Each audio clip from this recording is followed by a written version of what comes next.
খবর 24 সাথে আপনাকে স্বাগত। নতুন নতুন খবর জানার জন্য আমাদের চ্যানেলে চোখ রাখুন। পুলিশ অফিসারদের একাংশ টাকা খেয়ে চুরি করে, এমনই অভিযোগই শুধু নয়, বালি কয়লা পাচারের ক্ষেত্রে পুলিশের ভূমিকা থাকে, এমনই মন্তব্য করেছেন খোদ মুখ্যমন্ত্রী।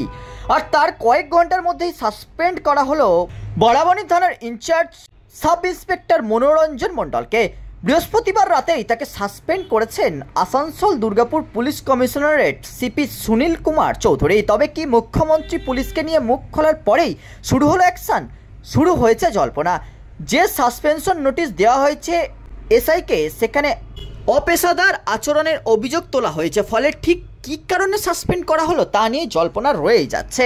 কয়লা বালি পাচারের সঙ্গে যোগ থাকার অভিযোগ নাকি অন্য কোনো কারণ? সূত্রের খবর আরও বেশ কয়েকজন থানার অফিসার ইনচার্জের নামেও থাকতে পারে এই তালিকায়।